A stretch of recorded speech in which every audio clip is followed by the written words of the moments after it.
రాష్ట్రంలో మరోసారి వైసీపీ అధికారంలోకి వస్తుందన్నారు ఆ పార్టీ అధినేత వైఎస్ జగన్. పార్టీ ప్రధాన కార్యాలయంలో నిర్వహించిన వేడుకలకు ఆయన హాజరై పార్టీ జెండాను ఆవిష్కరించారు.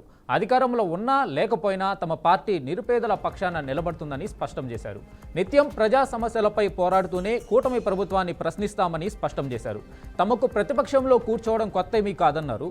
మరో 4 ఏళ్లు గడిస్తే అధికారంలోకి వచ్చేది తామేనని ధీమా వ్యక్తం చేశారు. వైఎస్ఆర్ ఆశయ సాధనే లక్ష్యంగా ముందుకు సాగుతామని జగన్ వెల్లడించారు.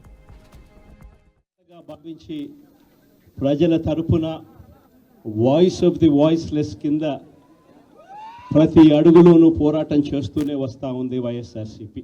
ప్రతిపక్షంలో మనం కూర్చోవడం కొత్త కాదు.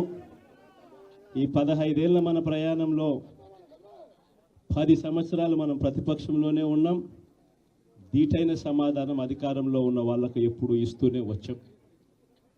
కళ్ళు మూసుకొని కళ్ళు తెరిచేసరికి సంవత్సరం అయిపోయింది. ఇప్పటికే మరో 3 సంవత్సరాలు 4 సంవత్సరాలలో మళ్ళీ ఈసారి వచ్చేది మళ్ళీ వైఎస్ఆర్సీపీ పార్టీనే. ఈరోజు వైఎస్ఆర్సీపీకి సంబంధించిన ప్రతి కార్యకర్త కూడా గ్రామంలో ఉన్న ఏ ఇంటికైనా కూడా వెళ్ళొచ్చు.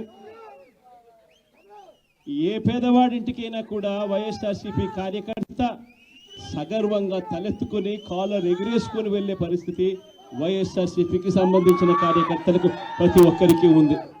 ఏ ఇంట్లోకి వెళ్ళినా కూడా వైఎస్ఆర్సీపీ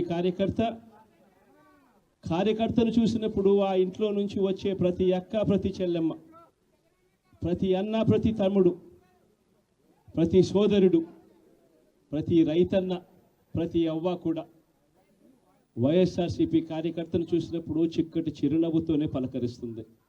కారణం వైఎస్ఆర్సీపీ ఏదైనా కూడా చెప్పిందంటే చేస్తుంది అన్న నమ్మకం ఈరోజు ప్రతి ఇంట్లో కూడా ఉంది. కాబట్టి పిల్లలకు సంబంధించిన అన్యాయాలకు సంబంధించిన జరుగుతూ ఉన్న అన్యాయాలకు సంబంధించిన విషయాల మీద ఈరోజు యాదృచ్ఛికంగా ప్రొటెస్ట్ కార్యక్రమం కూడా జరుగుతూ ఉంది.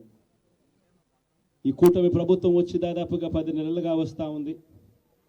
ఈ 10 నెలల కాలంలో ఎన్నికల వేళ వాళ్ళు చెప్పిన సూపర్ 6లు, సూపర్ 7లు అన్నీ గాలికి ఎగిరిపోయాయి.